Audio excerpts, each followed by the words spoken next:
est-il si important? Nous le voyons dans cette séquence. Le assis va tout d'abord permettre au chien de s'apaiser. Quand on a un chien ou un chiot tout feu tout flamme comme Vanda, très rapidement elle va baisser dans les tours et on le voit sur cette séquence vidéo. Le assis est très utile pour les chiens anxieux et pour éviter qu'ils ne se dispersent.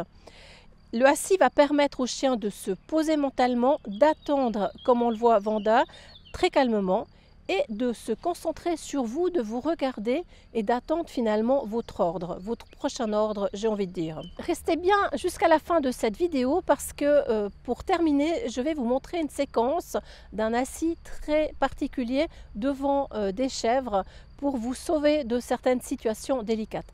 Mais avant cela, j'aimerais vous présenter un autre exercice travaillé avec Vanda et qui est très utile de faire. Si vous prenez parfois le train, vous pouvez faire cet exercice sur un quai de gare d'abord à 150 mètres, puis gentiment on diminuera cette distance pour être à 50 mètres du train. Si par exemple on passe devant une gare, si on prend de temps en temps le train avec son chien ou tout simplement si on ne veut pas que le chien ait peur du train ou cet exercice peut être dupliqué dans une autre situation devant des camions ou autres selon l'environnement dans lequel vit notre chien.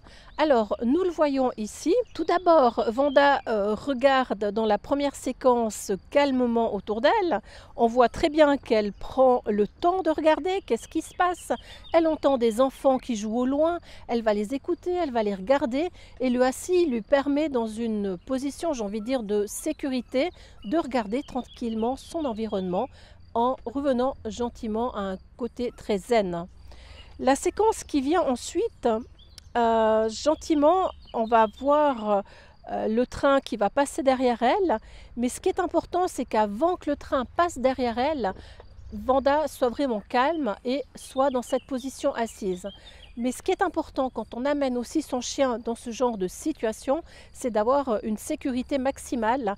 Pas seulement, je travaille beaucoup avec le harnais avec Vanda, mais pas seulement un harnais parce qu'elle a pris l'habitude, suivant dans quelles circonstances elle ou un autre chien, de sortir, de se libérer de son harnais en reculant et tout à coup, si le chien a vraiment peur et que vous ne gérez pas la situation, on se retrouve simplement avec un collier et on n'a plus le chien, ce qui peut être très vite dangereux. Donc ce que je vous conseille de faire, c'est d'attacher votre chien au harnais et comme double sécurité, de mettre le deuxième embout de la laisse à son collier. Comme ça, si pour une raison ou une autre, elle sort du harnais, vous avez toujours le second collier comme sécurité.